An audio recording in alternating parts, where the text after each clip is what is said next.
Bills fans, I'm not even going to attempt to lie to you. I'm not going to tell you a white lie. I'm not going to tell you a partial lie. The truth is, this was likely the worst season y'all will have in the last 5 years. Shut up the Bills! It's not house! It's not house! Yeah, we the Buffalo Bills. Yeah, we the Buffalo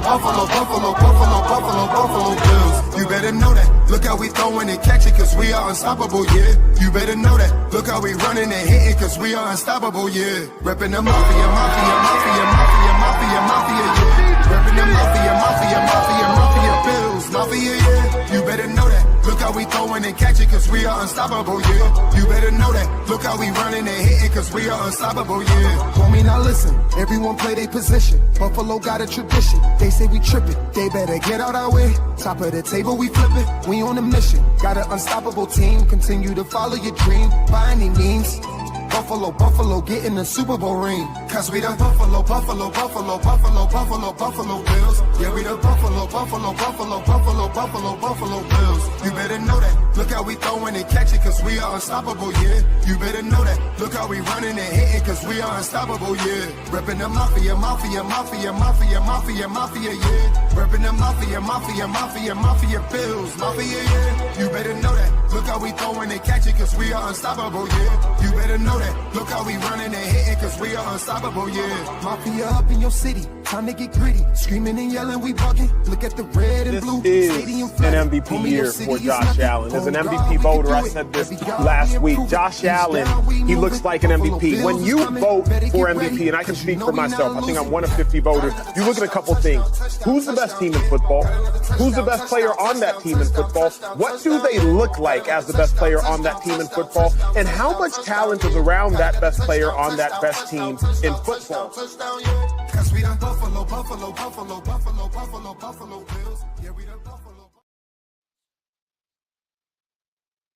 And good evening, everyone, from the West Coast here in Los Angeles to the East Coast in the NYC Metro. We have Whittle. Welcome here to another edition of Do Champions. And we are here on this Wednesday. We are a week and a half away from week one, Bills Ravens on Sunday night. And we just have a few topics to discuss tonight. So we have a packed show tonight and we have a special guest. One thing we wanted to get into before we get started here, and I just want to bring something up here. Our Do Champions Twitter account, to go to @DoChampions, we have a special giveaway going on, Whittle, and everybody can go in. It is presented by our good friend Glenn Goodberry. He's giving us away a custom 90s Josh Allen jersey. So give us a follow. You can see a little preview of it here. So which one is that? That's the Bills fans win? Yeah. Oh, yes. That's the one we like. Okay. That's the one we like. That's the one we like. That's the one we like. Yes. So please give goodbye. Go there and they're partnering to give away a custom jersey. All you got to do is follow Do Champions and Glenn, and that's it. So we're looking to get more follows, and please get in there. It's free. Free is for me. I mean, what do you got to lose, right? Just a quick follow. And it's great if we could get the follows, more content as we get ready for our Bill season. We're going to have just a lot. We are just scratching the surface. So Whittle, how are you doing today? I'm doing great, man. I now have a college freshman. My daughter has fully moved into her dorm. Congratulations. Her and her roommate. Yeah, man. It was a good moment, man. I wasn't prepared for it. Still not totally prepared, but yeah, the good. Goodberry. Yeah. Yeah. So Whittle, as a dad, like, how did that feel like when you left? Like when you dropped her off, right? You get her moved in, right? You're kind of, it's got to sum up a lot of emotions, right? When you think about just the whole journey he's been on, right? So.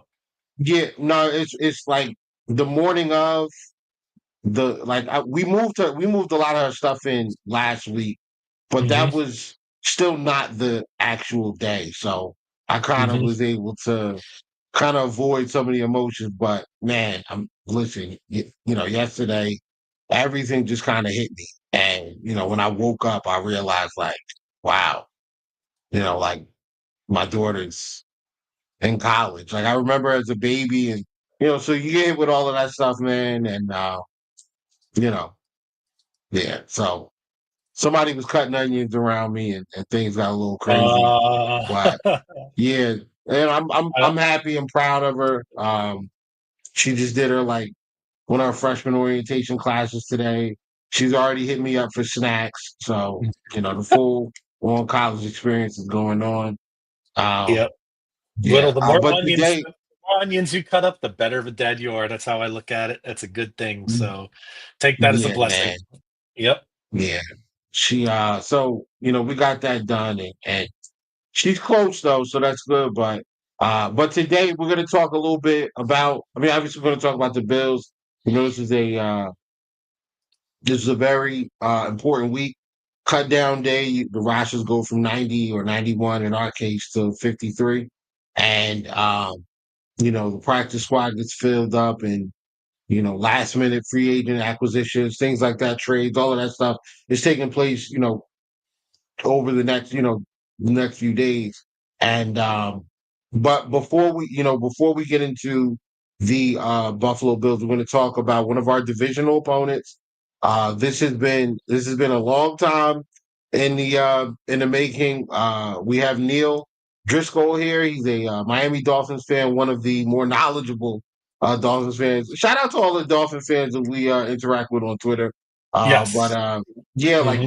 Neil's one of the ones that we have really good football conversations with, and Hmm. he's a lot like us. We're very honest about our teams. We're fans, but we're still honest about our team. So I always appreciate his outlook and his views on the Miami Dolphins.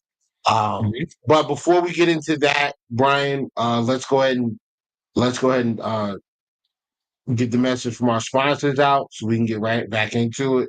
Because Let's do it. after Neil talks about Miami, we may have another guest pop on a little bit later. So we'll see. We'll see what happens. All right. So let's Got it. sponsors. Let's get to it. We can't find it. Oh, there it is. Never mind. There we go.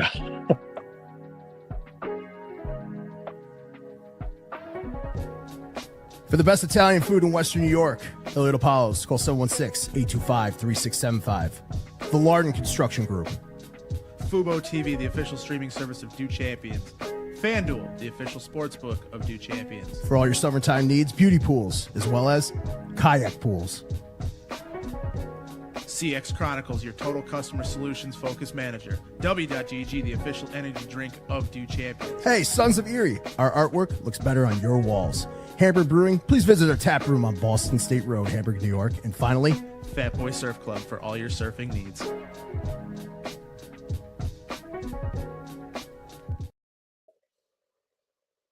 And again, thank you to all our great sponsors, and again, we look forward to working with them every week. So welcome back. So Whittle, take it away. Introduce our awesome guest here we have. Oh, well, we can go. This goes without saying. This is our buddy Neil. He's a Miami Dolphins fan, and definitely one of the more knowledgeable fans, that we have on the app and on Twitter. And it's always awesome to talk ball with him. So without further ado, Neil, welcome to the show, man. Yeah, what's up, guys? Thanks for having me. It's been Whittle, like we've talked about this for a while. I know we chop it up Yep. into spaces. Every morning we jump in the Jets commute and really literally on your commute to work, we talk ball. And, there's a lot of good Twitter spaces out there. And, we know some of the ones that get crazy, but, it's fun. Sometimes it's good to take it up an amp or two. So, no, but it's good to finally get on here and talk some ball. Yeah. Go. But so obviously we're division rivals, and it's really just kind of been us the last couple of years between, trying to figure out who's, the AFC East. Fortunately for Bills fans, we've been able to come out on top um, over the last, 4 or 5 years. But Miami has gone through a little bit of a facelift, and things look a little different now. But Miami hasn't, in my opinion, hasn't gone away. And if you want, let's get right into it. Last year, Miami missed the playoffs. They were, what were you guys, 9-8, I believe, right? 9-8. 9-8. Yep. Yeah. Mhm. Then you had the offseason with Tyreek Hill and his offseason shenanigans. Chris Greer potentially being fired, Mike McDaniel potentially being fired. A lot of things kind of influx down there in Miami. The left tackle, Taron Armstead retires, and it's like at that point I'm thinking to myself, I'm like, all right, well Miami's done. Like they had their run, and that's pretty much it. But then you take it from here, Neil. I what changed? What changed between that then and now? Yeah, man. If you in 2023, if you come and I live in Baltimore, Maryland, and you went to the Wegmans I go to, there was no Aqua Orange Kool-Aid left. I was buying it. The Dolphins offense put up 70 on Denver. They looked like their offense had the NFL caught off guard. It was the only season that we've seen Tua Tagovailoa make it. I might have to shop at a different place though, because they sell here in Baltimore Josh Allen cereal and barbecue sauce at that Wegmans too. But it was one of those things that like I really thought the Dolphins had the best roster they've had in a long time. That game they had in their sights where they blew the division to me was that Monday Night Football game against Tennessee, up 13 points with just under 4 minutes left in the game. I remember sitting on my couch, a few whiskeys deep, being like, we're going to go to Buffalo and just lose this division. And I know it's going to happen. And sure enough, that's what happened. We tried to run it back last year and, injuries, quarterback missed 6.5 games again. And, what they did this season, I think, is they put very little guaranteed money on the books in 2026. And to me, that's the soft landing that if this team doesn't achieve goals that they've set, I think Tyreek Hill is going to be a goner regardless because he has a $52 million cap hit and they saved 36.3 by releasing him. No chance he's coming back under that contract. And Tyreek doesn't strike me as the guy that's going to take a big pay cut to stay here, right? So it's that, and it's also, I think, the soft landing that if this quarterback can't stay healthy, they're going to eat dead money in the way that Denver ate dead money to move on from Russell Wilson. And it's a big year for them because I think they had a really good draft. Their entire class made the roster. I was a big Kenneth Grant guy. I'm a draft head. I used to be a draft analyst for Pro Football Network for a few years. I was a big Kenny Grant guy. I really liked their draft class. But what I think I like most is what they're doing in the draft to build for the future. If you've read my timeline, I am not high on the Dolphins like I've been in the past. I think there's tiers to this, and I think the Bills, Ravens, and Chiefs are on that top tier. That second tier is kind of interesting, right? Because traditionally we'd put the Bengals on there, but man, that offensive line and that defense is a mess. As good as Burrow, Chase, Higgins are, but they're probably there if we look at it.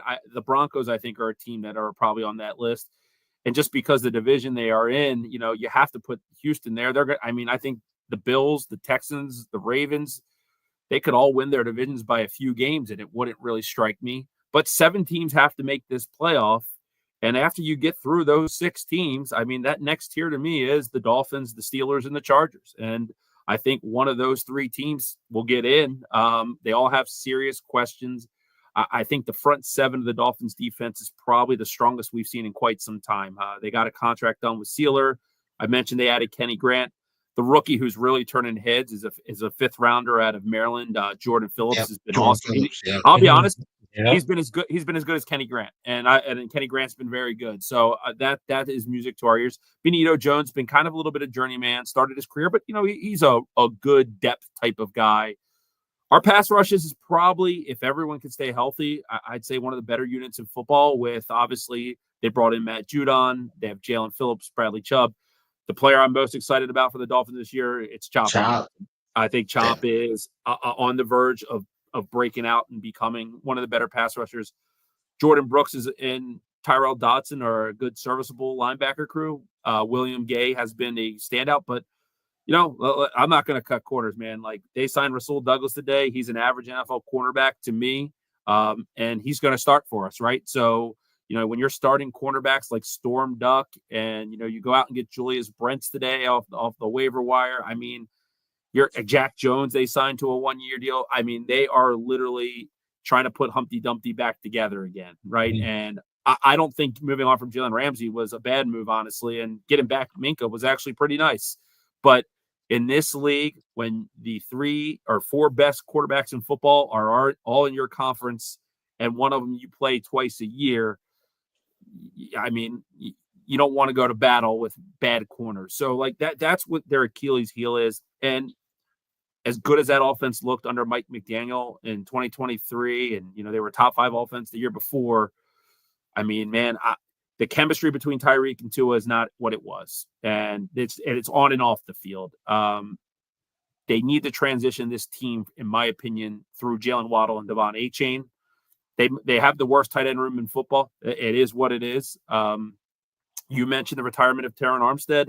Patrick Paul's probably been the most pleasant surprise out of Dolphins camp this year. He's looked really good. They upgraded their guards. It was Robert Jones and Liam Eichenberg last year, and they were ranked 62 and 63rd if you care about what Pro Football Focus is. James Daniels and the second rounder Jonas Savigny they threw in. They have Brewer, Austin Jackson's on the right side. I mean, it's a better unit than it was last year, but we all know that continuity along the offensive line means something, right? So these guys haven't played an NFL down together, and they got to stay healthy, Austin Jackson. But when you think of the Miami Dolphins, the first thing you think about is the health of their quarterback. And for the 5 last years, he just hasn't been able to stay healthy. And there's strengths that he has, his accuracy, his, RPO. He's as good as at anyone in football at that. But you nailed this kind of earlier. In my opinion, the best players in football, and especially at the quarterback position, are those that can create in chaos. When the plays break it down, can you extend it? Can you make the plays down the field? And we have not seen that. And we have not seen that. We saw that at Alabama. We have not seen it in a consistent nature here in Miami, right? It's no surprise. Josh Allen's been the Dolphins' kryptonite since he's been there. I think we're like 1-9 against them. His quarterback rating against us is I've never had one player as a 36-year Dolphins fan take it to us like Josh Allen has, right? We're actually 1-2 against Lamar Jackson somehow, but the last time we played him, it was 59-10, right? So I think I know our place in the AFC.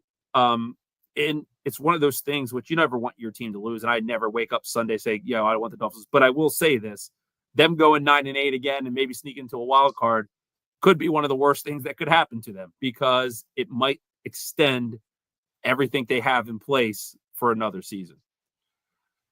Yeah. Okay. All right. So this is where I think we disagree. I am a lot higher on the Miami Dolphins than you. You are. Now, I know you are. Yeah, no, listen. I think one thing I've learned over the last few years, especially when you see a team like the San Diego or the Los Angeles Chargers look like a completely different organization by the head coach changing and the emphasis put on the trenches. They went after defensive tackles who were stout against the run, Jamari Caldwell, guys like that. And then they shored up that offensive line. They brought in Joe Alt. They're moving Zion Johnson around to figure out what's best for him. They made some additions in the trenches. And I think once teams realize that, they kind of figure once teams figure it out, you start to see an increase in their ability to win games in multiple ways. Tampa Bay beat the Chiefs. What did the Chiefs do? They went out there and they said, you know what, we got to fix this offensive line. The Eagles have always had a strong offensive line. They just won the Super Bowl. The Rams had a solid offensive line when they won the Super Bowl, but they went up against a team who had no offensive line. So when and the Bills became a better team, in my opinion, more efficient team, a tougher team to beat, even without the talent on the offensive side of the football, or the defensive side of the football, if we're counting last year, as prior Bills teams, because of the strong trench play. Offensive line, really, really good, being able to run the football, being able to dictate to teams how this game is going to be played. If you want to be a high-flying team, we're just not going to let your offense on the field. No problem. We'll run the ball and we'll get 4 or 5 yards a pop. If you want to be a team that's going to try to play that game with us, well, we're going to stop you from running the ball, and then you're not going to get to our quarterback, and he's just going to sit there and pick your defense apart. So I think that that's where the Dolphins have made a huge investment this offseason. Patrick Paul, I mean, he was a wild card for me last year when you drafted him because the athletic upside was there, the size profile, all that other stuff. But he didn't really have I would say he didn't really have that impressive of consistent tape from Houston. But you get him in here, and now he's playing, he's playing every day, and he looks great. You have so the kid I think you came from Jonas Avdalia. Yeah. Jonas Avdalia, yeah. Yep. So you bring him in. I thought he looked good as well. Yeah, the center you got from Tennessee. I thought he was going to stink. He was great last year for you guys. Aaron Brewer, yep, he's been good. Yeah, Aaron Brewer, yeah. So now you bring in Austin Jackson, who, albeit has been hurt a lot, but when he's there, he's been solid. Now you have 4 starters on that offense, 4 out of 5 guys who are pretty much reliable guys. And you've always been able to run the football. In my opinion, you've always been able to run the football under Mike McDaniel.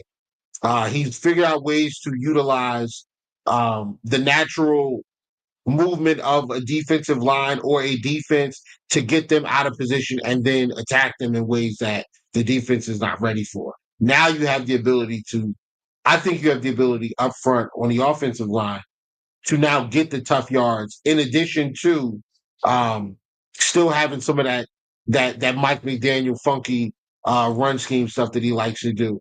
That only makes the RPO game better. That only makes play action better. I think that favors Tua because it slows down the pass rush because you have to be aware of the rushing attack now. A guy like Ollie Gordon, who's going to not only be able to get you receptions out of the backfield, but he's also going to be able to slam in there and get you 3 yards. Pretty much fall forward every time he touches the football. I think that the Dolphins are finally building it the right way. I think you guys have the best defensive line in football. I know that there are other, more high-profile defensive lines. I know the Steelers have a bunch of really good guys up there. I know the Rams, the defensive line. I know the Eagles' defensive line looks formidable as well. I don't think that anybody goes from starters. I don't think anybody goes 8 deep like you guys do. You guys go 8 deep, and that's Chubb. It's Phillips, who I don't know how these guys do it. Like Phillips, he might be related to Wolverine because this guy gets hurt and he comes back in the shortest amount of time with no drop off from his play. I don't know how he does it, but he's a freak of nature. You have those 2 guys, Chop Robinson. You have Matt Judon. Sealer. Judon, you brought in Judon, who's a year removed. I think he's in his 2nd year removed from that chest injury that he had in with the Patriots. So then you go to the defensive tackle. You got Sealer, who's the only defensive tackle who's had double-digit sacks over the last couple of seasons, and then you add to that. The rookies. You got Kenneth Grant, who took in the 1st round. Jordan Phillips, who the Bills probably should have taken instead of, well, I'm not going to say that. Shout out to TJ Sanders and shout out to the guys we got, but I really wanted Alfred Collins or Jordan Phillips in addition to Deion Walker. Those are my draft guys. And I remember watching a draft. I remember watching a draft, an interview with a draft scout. And I can't remember the video. I can't remember the scout, but this was over the summer before. This was over in last season before the draft before the draft season. Really kicked off a high gear, and they were talking about defensive tackles. They were breaking them down, and this guy gets up there. He says, "Yeah, Jordan Phillips from Maryland. I have him as the third defensive tackle in the draft. And I was shocked by that because, you had a bunch of guys, like I said, Alfred Collins, you had a bunch of guys who I thought were, better prospects. Jordan Phillips with the shorter arms, not, no real pass rush, no real pass rush chops in college. And this guy gets to the league, man. He gets to the NFL, and he's a monster. Like I implore anybody who likes film, who likes to go back and watch, just pull up all of Jordan Phillips' reps. He is a demon out there. Right. And He's a strong he is strong at the point of attack, man. He is so strong. He plays right. I mean, yeah. I couldn't when he went to and full disclosure, I'm a Maryland grad, so I paid attention a lot to him and Dante Trader, who we drafted in the 5, and the defensive line coach at Maryland, who's the assistant defensive coordinator, a guy named Brian Williams. We exchanged some messages about Jordan Phillips, and the statement was if this guy would have stayed in school, he would have been a second-round pick. That's what his feedback was. It was, if he would have came back and got some of that polish, more people would have taken notice. But I will say, like he's been quite the find for us. And even the guy they drafted in the 7th round from Georgia Tech, Zeke Biggers, is a guy who ended up sticking and making the roster. And, it's a tough week as a football fan. Like, I think we all like draft prospects, and we grow, we follow them through the career, and you see so many of them get released this week. And it's tough, man, because good football players get cut. Like that, it's the T53 on a team. There's really 32. The math just doesn't math beyond that, right? So you see all these names that you've watched, and it's just like it's amazing. And one thing I've noticed today was just teams are giving up on young players that are 2nd and 3rd round picks way sooner than they used to. And we have one named Cam Smith that is now on the non-football injury list, but I do feel like his days in Miami could be numbered as well. Yeah, we saw Ardrick Estimate get cut. Running back was a beast at Notre Dame, right? Was a beast at Notre Dame. Yep. Guys, Juju Brents. We signed him today. Yeah. That's another underrated signing, man. Like, so I don't know, higher on the Dolphins than I am, which is surprising. Are you a guy that has them in the playoffs, or do you believe in like the team like the Patriots, or do you think they're getting a lot of unwarranted hype? No. So I was gonna save this till later, but I'm standing firm on the Dolphins are gonna finish second in the division. Yeah. I have the Dolphins. I have the Dolphins fighting with the Chargers and the Steelers for the last 3 play. Like there's 2 playoff spots. I think those 3 teams are gonna be in it at the end. Yeah, I kind of see that too. I see it just like you see it. That's where I see it. And it's a steep drive. Like the AFC, the top is heavy, but the bottom is bad, right? Like the Titans. I don't know what goes on in Jacksonville. Trevor Lawrence just hasn't lived up to it, right? The Colts going from Richardson and giving up on him so quick to Daniel Jones.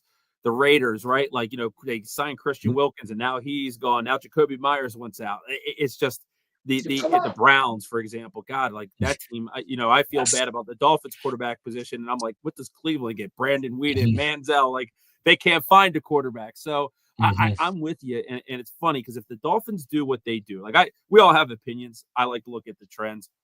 If Tua's healthy, he beats the teams he should, and there's a lot of them on the schedule, right? I'm a 36-year fan, man. I haven't seen a playoff game in 25 years, right? Like a lot of people don't know this. Jets, Bills, Patriots. Sure, we're all division rivals. My least favorite team in football is the Baltimore Ravens because in 1996, all of my friends that like other teams jumped on their bandwagon, and they've won 2 Super Bowls where I haven't even won a playoff game in that time period, right? So, it's tough to see such a good franchise in your backyard, yet loyalty is usually a good quality, and I haven't been rewarded for it. But it's definitely one of those things that, like, the test for me, and it was like this last year, and it didn't work out, and the Bills, beat us bad, and Tua had a concussion, is that week 3 game. I mean, they could go beat the Colts week 1, 50-0, and the Patriots. I mean, look, Tua's 13-0 against the Jets and Patriots in his career, right? Like, that doesn't do anything for me anymore. Week 3, Buffalo, and just full disclosure, I do not have them winning that game, but like that, you want to surprise me? That's what you got to do. Like Mike McDaniel, Tua, Tyreek, that trio is tied at the hip for me. And I'm so tired of the podium wins and we're not afraid to talk about Super Bowls and blah, blah, blah. And our coach goes up there with Yeezys and Breitlands. And I'm tired of that, man. Go win football games that you're not supposed to win. Prove something to me. And then you'll make me a believer. And I am a guy that was probably the first in this fan base to turn on Mike McDaniel. I think he might be priority or enemy number one right now for this football team, where from a schematic standpoint, he's a great coach. His game day play calling is hot and cold. His situational play calling in short down and distance situations is horrendous. His game management and challenging and lack of and when to do it is really mind-boggling. But, I hate to say it, it's a fine line from being a coach and being people's friends, right? And I think it's changed this year a little bit, and I think camp has gotten a little tougher, but I think the first 3 years was kind of like Camp Cream Puff there in Miami, and the inmates ran the asylum. I think Jalen Ramsey consistently was late to meetings and had no respect for the coach. Tyreek missed a practice last year and he was sick, but he was at his mall selling his Soul Runner gear, apparently. So it's like that stuff doesn't happen when you have a good coach. And look at the Bills, right? McDermott. Look at the Ravens, Harbaugh. Look at the team that consistently wins, like the Steelers. They have Tomlin. The Chiefs, they have, Andy Reid. Like, the good teams have good coaches, and it's hard to run these young players because, you know what? Now they're coming into the league rich with NIL money, right? So you even have to be even more savvy than you used to be to do this. I think Mike McDaniel has his moments, and I can see why I at one point fell in love with him and our franchise did.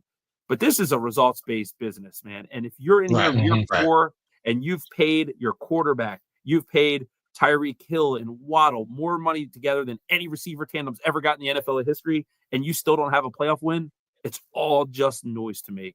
And I am so tired of the noise, man. Like, I want what you said, Whittle, and I think they're starting to draft this way, a physical, tough football team. And the term to me is reset. I feel like they're trying to reset their salary cap. Maybe not their roster right now, but no guaranteed money into 2026. If this team doesn't hit goals, I do think a year too late, but it will be wholesale changes. I think the coach and the quarterback will be gone. Chris Greer, man, that guy has every 4-leaf clover that is in Miami and every horseshoe. I don't hate the moves he makes as much. I think a good GM gets his coach, the ingredients to make, a Michelin star meal. Somebody's eventually got to cook that meal. And I think right now that is the Dolphins' biggest problem. And every coach they've had since Jimmy Johnson wants that. Philbin, Gase, Flores, they were first-time head coaches, not just at the pro level, at the collegiate level. And when you are coaching at that level, being a coach is a lot different, right, than being an offensive coordinator, being a defensive coordinator. And I'll be honest, I think the best coach on our roster is our defensive coordinator, Anthony Weaver. So that's a lot of shade at Mike McDaniel. And you know what, man? I hope more than anything that I get a big, fat crow sandwich that I have to eat, and I have no problem eating it. But you better damn serve it to me because I ain't giving you the benefit of the doubt anymore. That's where I am with them. You know what the crazy part is about Miami? Why they're so interesting? Well, I'll just interject real quick here. There's so many things going on, right? Like, I feel bad for Mike McDaniel for this reason. He needed this draft 2 years ago, right? This kind of draft. But one of my best friends is a Dolphin fan. He says, "How do you feel about their draft?" I said, "For the first time, Miami had a non-quote sexy draft, and it worked. Like, where has this been for your team for so long, right? This are the things, like you said, that I think why you play us tough. Like our second matchup last year, you guys played very, very well in that game, by the way. I know we talk a lot about the first game, but that second game, I remember we did our space after that game. And Whittle, I remember the Dolphins played really, really high level football that game. So you see the talents there, right? But then you have this mess with McDaniel and the uncertainty. But I guess the good news is, like you said, maybe it gets a little worse before it gets better, but at least they're setting themselves up for success going down the line. Right. And you got to see it and it's got to happen. But the one thing is, a lot of people in my fan base, and there's a lot of good people out there, but they get frustrated when I say what I kind of said on the show. But the reality of it is my opinion, none of that impacts what the record is and what it says on scoreboards. And for me, even a hollow playoff appearance means very little. It like making a wild card just to go up and get stomped by Baltimore, that would not be fun. Like it's one of those things for me that I want this team to be the kind of team that's built tough where they can kind of catch you off guard. And they were heading in that way when we lost to you guys with Skylar Thompson in the one playoff game. But that was a team that I thought was like fighting, clawing, and scratching and playing with some fire. And, I do think last year, and, when things go, your quarterback misses 6.5 games. Like, I don't care who you are. Like, when you're trotting in like people like Tyler Huntley and Skylar, it's hard to take yourself as serious as you do when, you have your starter. But that's the thing. Like, sometimes you can give people a mulligan for an injury or something like that. But when it's happened for the last 5 years, like that to me is where it's like that is a trend you cannot ignore anymore. And you paid him. And look, I like Tua. And the reality of it is I think he's probably the 12th or 13th best quarterback in football. When healthy, I think he's probably the third best quarterback in our franchise history behind Marino and Greasy, right? Like if you look at it.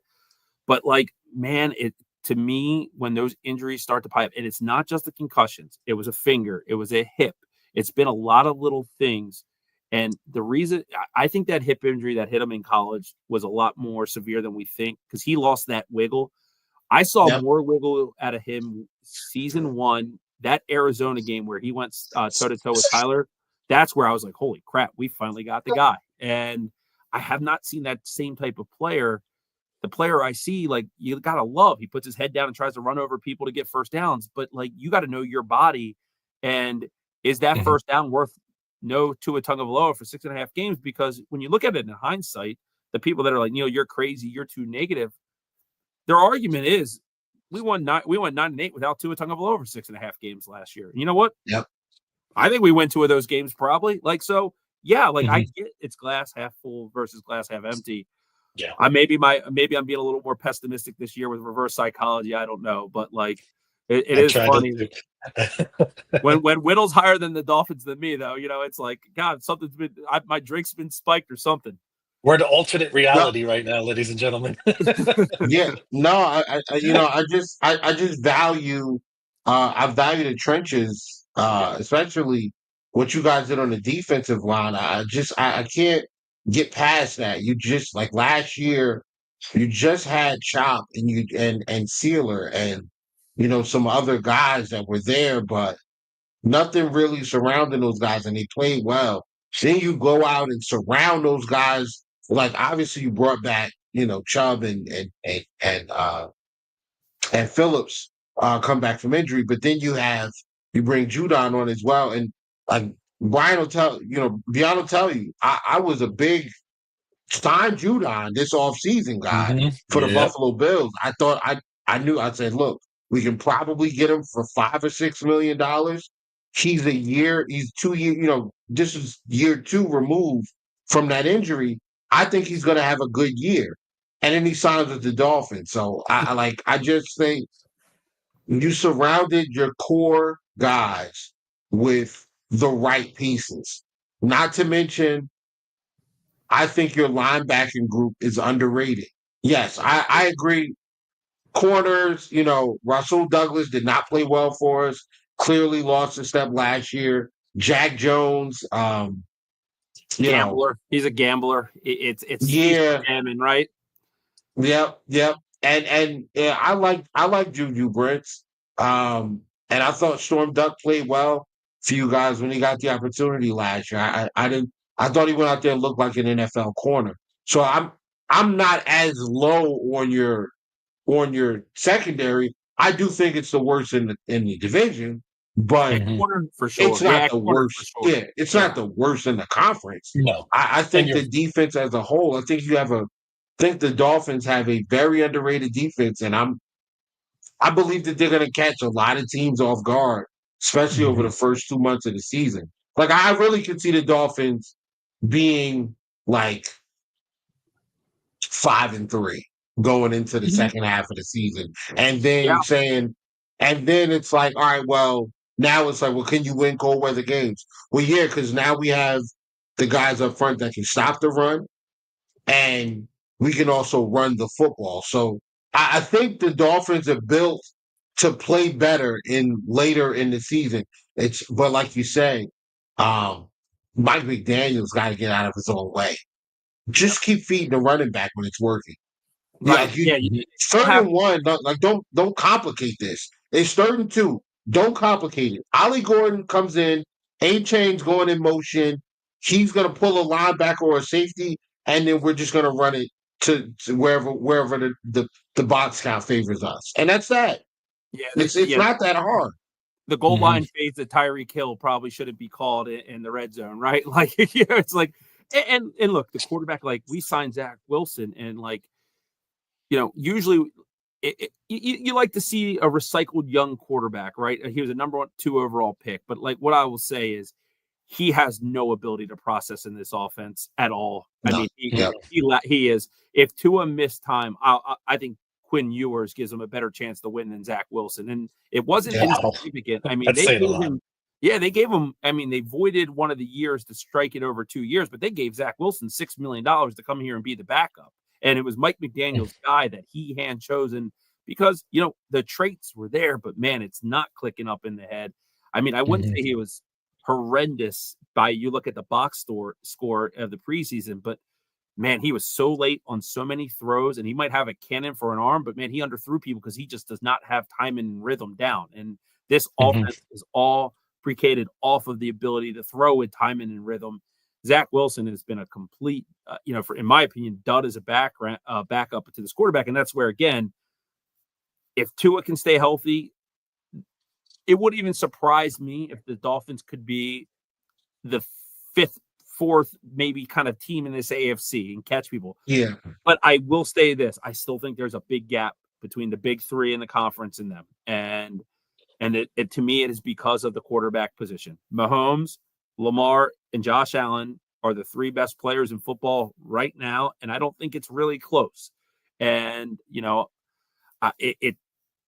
Josh Allen could put a cape on out of the phone booth and come in, be Superman, and win his team a game. And in my rankings of the quarterbacks, like, I'm not afraid to say someone's better than Pat Mahomes now because, well, Mahomes has had the better career than all of them. I'm living in today, right?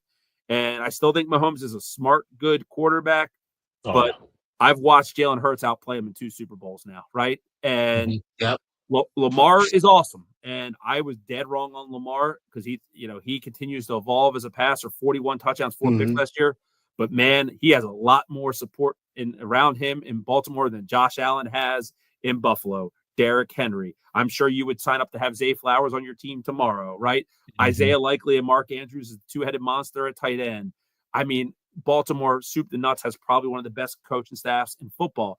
And that defense is a quarterback's best friend, right? So it's like, to me, when you look at it, like you guys, and I'm not afraid to say this because we're division rivals. Josh Allen, to me, right now, is the best player in football. And, it's one of those things that I think the AFC Championship is going to be a Lamar Josh Allen showdown again. I think that's where we're heading. And AFC Championship? I think that's where we're heading. Yeah, I think we're heading there. Okay. I don't believe in the drastic downfall of the Chiefs. I don't. Right. But I think that you don't have to have a drastic downfall to fall to the 3rd team in this division. And they still have Mahomes, but I don't think Kelsey's the guy that he was 3 years ago. I mean, their running game is their running game. It's okay. But I just think it's one of those things that right now the momentum's the Ravens and Bills side. And I'll be honest, you probably with me. It doesn't even matter to me week 1. That's fun. It's an awesome Sunday night game to kick it off. Playoff football is different, man. The Ravens could beat the Bills by 30 points in that game, and it wouldn't mean anything to me because when it's the playoffs, different things happen. And for whatever reason, the Ravens don't turn the ball over at all during the regular season. But over the last few years, when it's been the playoffs, there's been some turnovers. And I haven't seen your quarterback do the same. And that's where it's, to me, I think the Eagles are definitely coming out of the NFC, right? Like, they're loaded. The Lions, I think are their best competition. Uh-oh. No, I agree with you, Neil, but I know Whittle's going to disagree on this. I got a different NFC winner. So we preview that for next week, Whittle? I'll let you save it. No one's saying now. Go for it. I think it's the Tampa Bay Buccaneers winning the NFC. Well, it's funny I you say think that. the Tampa Bay Buccaneers winning. I think that honestly, if I had to do like my break, I'd have them as the 2 or 3 seed in the NFC. I don't think it's too crazy. I think they are well coached. I think Baker Mayfield is probably the most underrated quarterback in the league right now. I mean, Baker is awesome, and I've always liked Baker. Yep. It's good to see him flourish. Emeka Egbuka, adding him to Godwin and Evans is awesome, and the tandem of Rashad and the tight White, end Kate Otten, like they're loaded. They're loaded, and they're well coached. And to be honest, like they also don't have to go to the murderer's row like a lot of the other teams do. I mean, like NFC South, yeah. The Saints are going to be drafted number 1, right? The Falcons, like I think they have talent, man. I actually am a Michael Penix fan, so I'm pulling for him. But like, I don't know. I got him and JJ McCarthy. I got to see it. And then you look at like they may have the smallest defensive tackles in the NFL, the Atlanta Falcons. Yeah. They're going to get run on. They're going to get run on all day long. Yeah. And the Panthers, I think they're going to be a tough out, but I also think it's a year too soon to anoint them. I actually think they're kind of Canales, though. I like Canales. So like the Patriots of the AFC to me, teams that are on the rise a little bit, but like it's just not yet. So, I think the Bucs win comfortably. That's cool. I will say that as a Dolphins fan and not really caring about the NFC, I watch it, but like Baker would be a cool story to see, and he kind of deserves it. And it's funny, the Browns kick him to the curb, but he's the guy that wins a playoff game for them. And now look. Yeah. I'm gonna be honest. The only reason I have Tampa Bay Buccaneers was there were 2 draft picks. Well, there were 3 draft picks that pushed me towards the Tampa Bay Buccaneers. And I know that's not like on schedule of what we're talking about, but they had issues at corner, I thought, last year, and they addressed that with Benjamin Morrison, who Notre Dame. Yep. Listen, you go back and watch his 2023. Noted. Oh my! Listen, I mean, look, before his injury, he was mocked in the top 15 of almost any mock draft you would see. I think before the injury, injuries aside, he's better than Will Howard. I think he's the best. I think he would have been the best corner in this draft. I think he's better. I think no injury. I think very highly of Benjamin Morrison. Then they got Jacob Parrish, who's an excellent slot corner. And like you said, adding Ibuka is. I mean, it's a cheat code. They already He's NFL ready. He's NFL ready. Yes. Brian Hartline gets his guys ready. And they can already run the football with multiple running backs. They've got a really good offensive line when it's healthy. They can get after the quarterback. They added the kid from SMU, Elijah Roberts, to their defensive line, and he's an absolute mauler at the defensive end position. Vita Vea is a force. Elijah Cansey's starting to hit his groove now. Like they are, I just think the team is loaded, man. I think they're loaded, and they're the only team that consistently punches Philly in the mouth. That's the only team. So that's why I got them. That's not an easy team. I'll tell you what, Whittle, that's a good take, because I will say, like, I'm on record to say this. I said I'd be floored if it wasn't for me, Eagles, Ravens, Chiefs, or Bills. If one of those 4 teams didn't win the Super Bowl, I'd be floored. But that would be good parity to see a team like Baker, like, I've always been a big Mike Evans fan, man. I love Mike Evans. He's like, if I'm in a fantasy football league, I always try to get Mike Evans. I feel like it doesn't matter. He's going to get you what he's going to get you every year. But yeah, man, they're going to be a tough out. And they're another team in that division that could, some of these divisions, I think you're going to see teams win by quite a few games. And that is one where they could win that division by 4 games, and it wouldn't surprise me. Yep. 100%. You guys are not, you guys are not Lions believers. No Lions believers in the room here. You think that losing the coordinators, they had their job, but I think and I like Dan Campbell, man. He makes you want to run through a wall. I feel like they had the Niners on the ropes. That one, was it the Niners? Yeah, the Niners on the ropes. 2 years ago, and he made some question it in those calls, and like I think they're going to have to live that down. And as good as Jared Goff's been, because they're St. Brown and Gibbs and Laporta, they have talent on offense. Montgomery. I think Jared Goff's just one of those quarterbacks that just get you so far. And I think they drafted a guy like Hendon Hooker to see if they could get lightning in a bottle with a player like that. And it didn't work. Yeah. Surprised he was cut. Was surprised he was cut, though. I was a little wrecked by that, but it wouldn't. Not me. Not next year. not next year, but the year after, it wouldn't surprise me if the Lions were one of those teams that's sneaky in the quarterback market in the draft, and get someone over Goff's shoulder. It's Yeah, not a bad, yeah. it's not a bad thought. I think that's the direction they're heading. One of the moves that I saw that was pretty surprising. They traded Tim Patrick, and I thought to Jacksonville. When they did that, it said to me because I know they drafted Isaac Tiesler from Arkansas, and I loved him coming out. Mhm. Like I was like, this is another guy the Bills like gotta get. He should be there in the 4th round. Oh, Detroit took him in the 2nd. Great. All right, fine. When they traded Patrick, I said, okay, so they're paying Jameson Williams then. They're paying him. There's no reason to trade Patrick. You slide Tiesler into the Patrick role, which is, he plays he between the boundary and the slot whenever they want to move St. Brown around. And I don't think they're gonna pay Montgomery again. I think they're just gonna, they're gonna pay Gibbs, they're gonna pay Hutchinson, and they're gonna work this thing through the draft. And I think that that's the right way to do it. Sure. I would not let Jameson walk out of that building. Like he's too fast. He tracks the ball too well, and we see fast guys every single year come out of the draft, and they can't catch. They can't track the football down the field. This guy can do both, and he's a competitor. Keep him. Like I agree. He's going to have a good year. He stays healthy. He's going to have a big year. I mean, you saw it at the end of last year too, man. I mean, his game break, his football. It's not just his speed; it's football speed. Like he has that gear that separates the fast guys from the really, really fast guys. And I mean, that offense has explosive potential. I mean, you look at it, and they have Penei Sewell, like right. They have one of the best offensive linemen in football. One of the best offensive linemen, even without Ragnow, even without. Yeah. They drafted around that, or they drafted around that already, and they've already filled that hole. Like Brad Holmes is a great GM. Great GM. When you said it, like I was trying to figure out, like, if they're gonna pay him, where are they gonna find the money to continue to be competitive?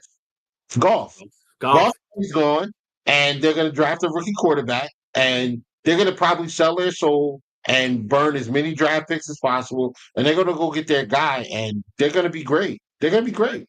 Right. Yeah, like Goff reminds me, he's an upper echelon of this player, but it reminds me a lot of Alex Smith in Kansas City before they got That's a good comparison.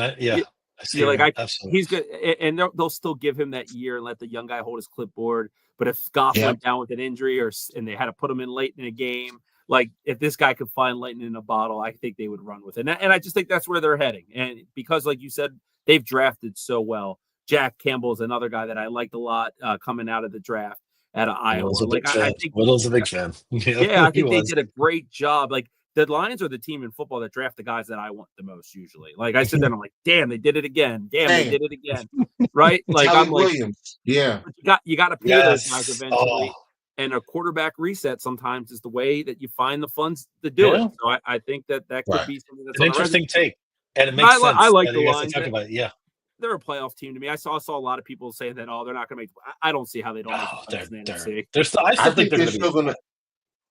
The only way they're going to win that division is if the Packers trade for Michael Parsons. Like outside of that, which might I honestly, him sleeping on that bench. I mean, man, I thought it was a pipe dream. What I've learned, like nothing is untouchable in the NFL these days. And only quarterbacks. Let me ask you, only elite quarterbacks. That's it. Yeah, Neil. Let me ask you, as a Miami fan, if you were the Buffalo Bills, would you trade for Micah Parsons? 100%. I mean, look, I'll be honest. I'm worried about that.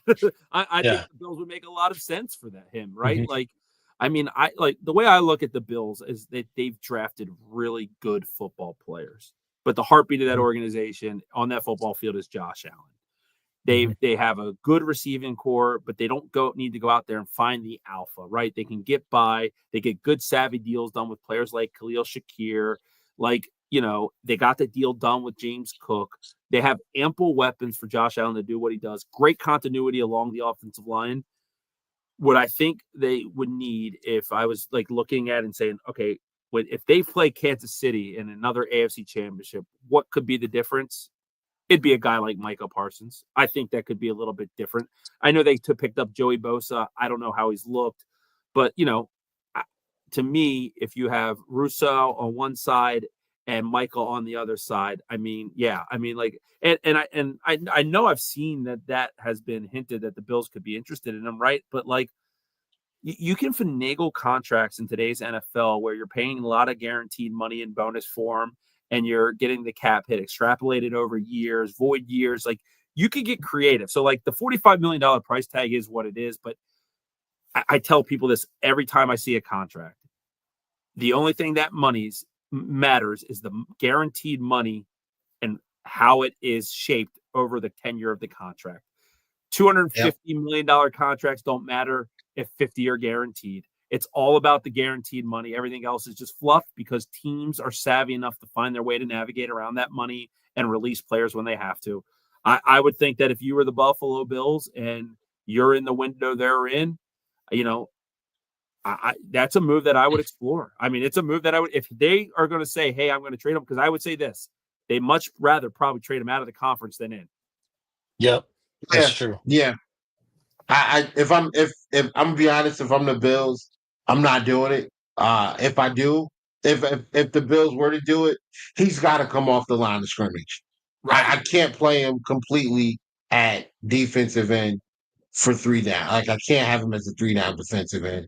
We played Dallas with him on the edge, and when I tell you we ran at him and we combo and duoed him to death, it was rough. It was a rough watch because I like Micah a lot, Right. but I mean, he there was nothing he could do.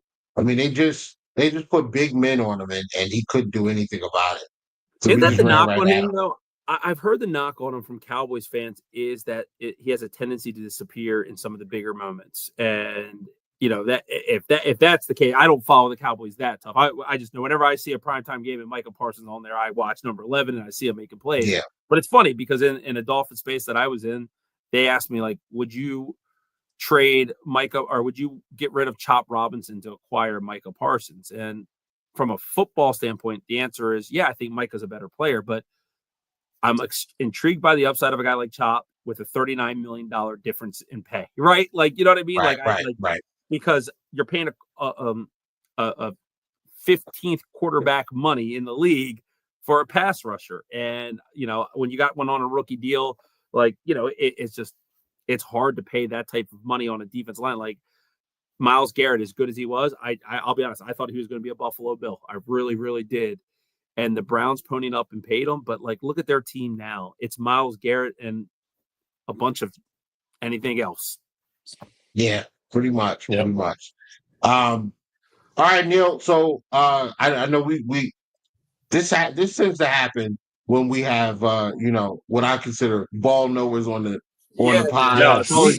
We could go for Great. hours, bro. I mean, I could go for hours talking about football with people who know what they're talking about.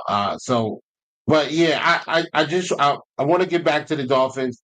I agree that Chop is a talent. I was a little off on the way Chop kind of acted during the draft process. I was like, this guy seems a little arrogant. And then he got on the field, and I was like, oh, okay, yeah, he's arrogant for a reason because he's good. I thought he gave Deion Dawkins and Spencer. I thought he gave that offensive line hell in the second game last year. Right. He is 100% a double-digit sack guy. And I think you have 4 guys who are capable of being double-digit sack guys. And we have none, right? We have none. You guys have 4 of them. Maybe Bosa, if healthy.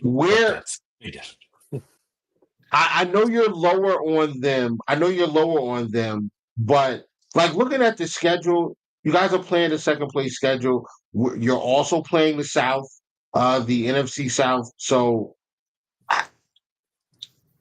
I just don't. I find it hard to believe that the Dolphins can't get 11 games. I don't. Okay. I mean, that's where I'm at. Like I have you guys at 11-6.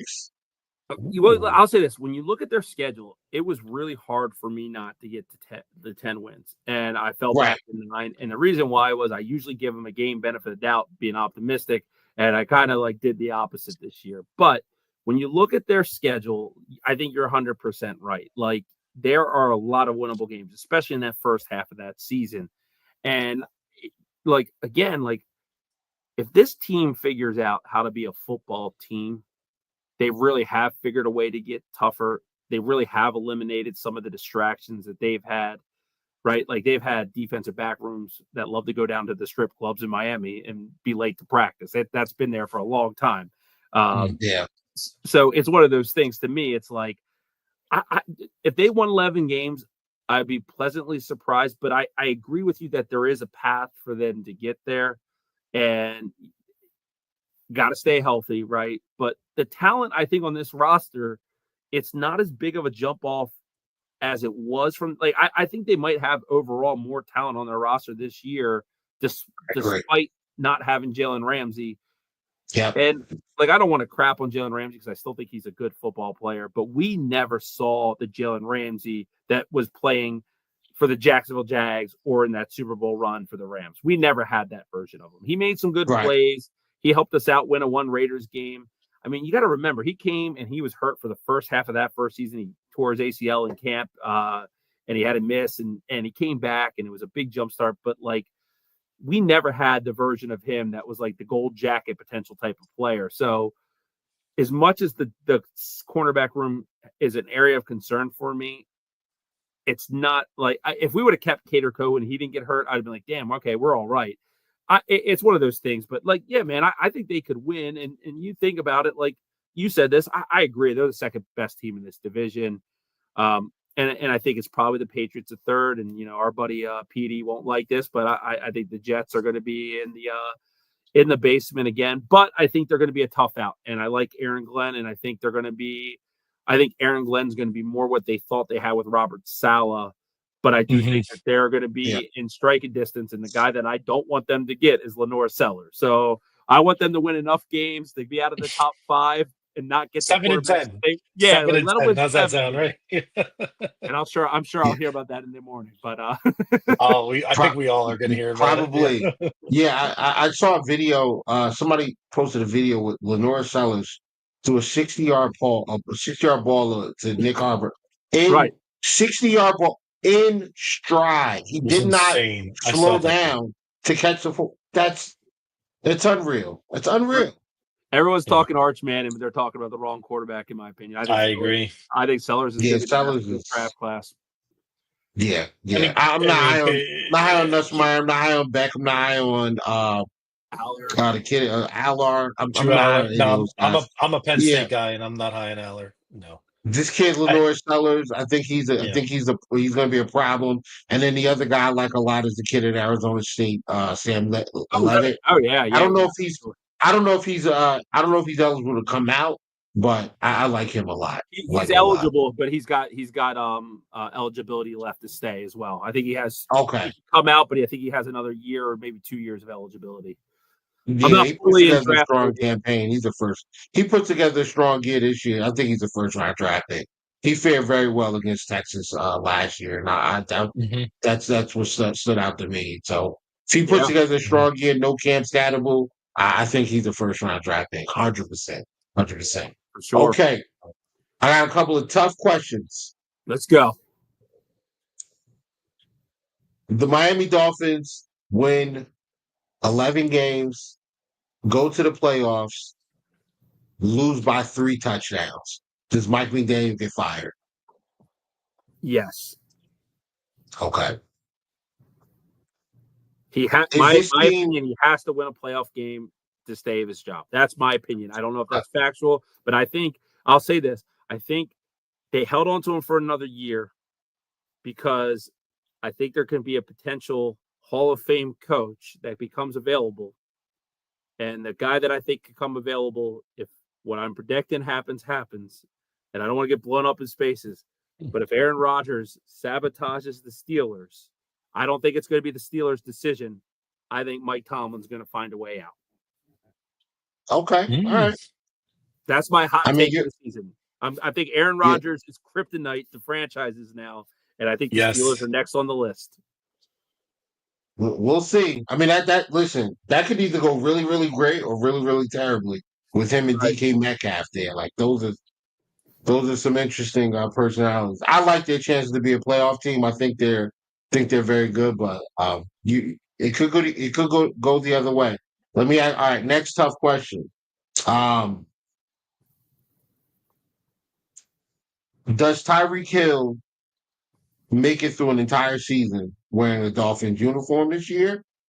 And are you better if he does or worse if he does? That is a good question because I do think so. And the reason I think he makes it through is because I think the Dolphins are going to win enough games in the first half of the year that they're not going to trade him. And that contract, I think that there was discussions about it, but the contract is just too much for teams to take on, right?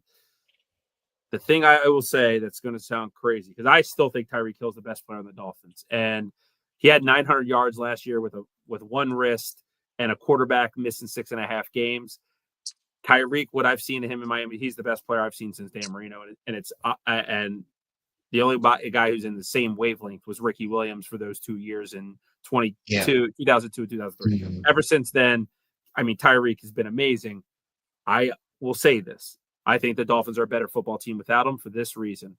You take that $50 million and you apply that to the trenches, and you find a receiver that complements Jalen Waddle versus repeats him.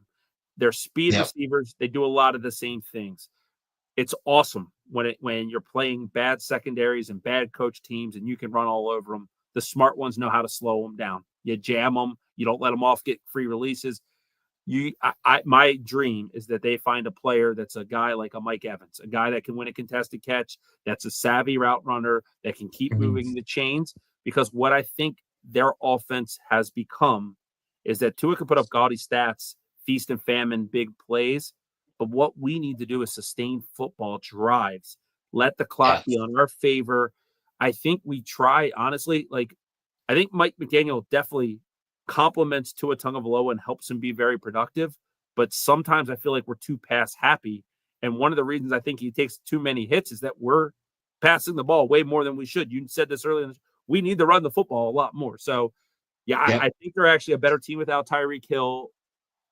He's been nothing but, from a football player perspective, everything you asked for what you traded, you got your value, but everything has an expiration date, right? And I just think that relationship has reached that date. Mm-hmm. Last tough question. Jalen Phillips and Bradley Chubb are nearing the end of their deals. Right. You're not going to be able to keep them both. Nope. Which one you going to keep? I'll be honest. I honestly think that we're not going to keep either. And unfortunately, if we keep one, I think it's going to be Bradley Chubb. I mean, the Dolphins for 3 years in a row. I mean, in 2 years, they lost Christian Wilkins because of the contract. It wasn't because he wasn't a good player and he wanted to be in Miami. And I'll be honest, little news, I think Christian Wilkins, if the Dolphins are a good team, could be on this team for the back half of the football season. So that's one thing that I've heard. But they couldn't afford that contract at the time, so they moved on.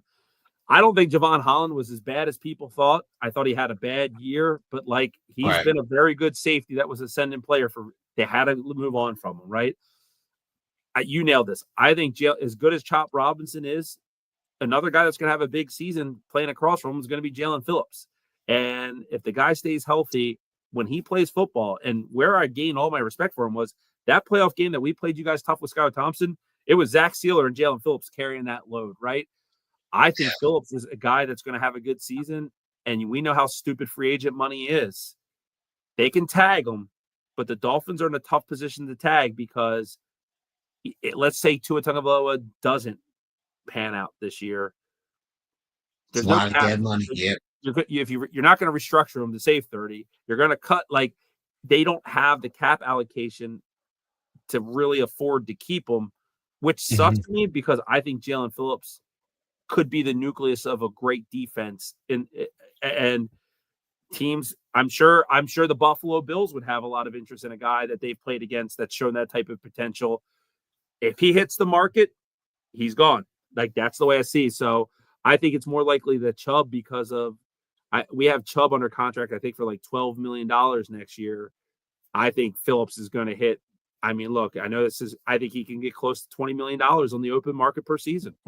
Oh, more than that. Maybe 25. He's got. He's got. I know he doesn't have the game. I know he doesn't have the game consistency that a guy like Rousseau. Rousseau got 20, and Philip, like Saxons will get defensive ends paid, and also Phillips is a plus level run defender as well. I don't know. I don't know if he's as good as Rousseau is, but like he can hold his own, setting the edge and really being a really good run defender. I like Phillips a lot. I would love to allocate $25 million and say, hey, how would you like to come to Buffalo and play with your college teammate on the opposite side and let's go win a ring? But man, he's gonna that would make hurt if these he left. 25. That would hurt me if he left. Like, no doubt about it. Like, I'll be honest, I was at a place with Christian Wiggles where I liked the player. I think they bet on the right horse with Zach Sealer. It's not my money. It's easy to say how to spend your money, right?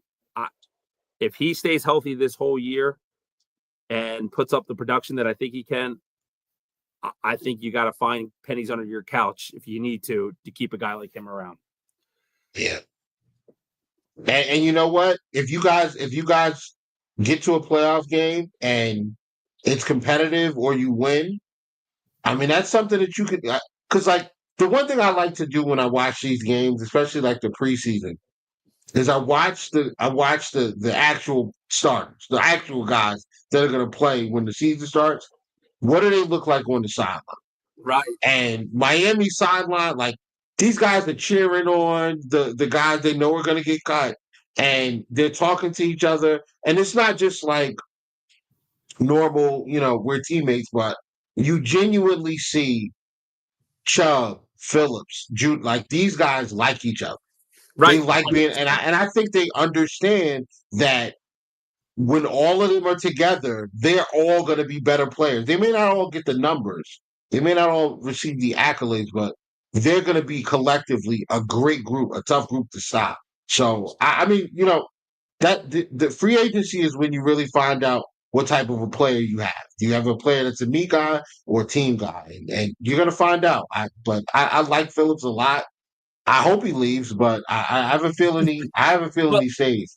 Well, I'll say you this, man. It's funny because I know Jalen Ramsey was happy to get out of Miami. A lot of those guys, Sealer, Phillips, Chubb, I think they were really happy to see Jalen Ramsey leave Miami. I think there was a disconnect between certain players in the locker room. And you'll see certain young players like Cam Smith, who I mentioned earlier, really being a duck out of water in Miami right now. And I think that's because those alliances were different.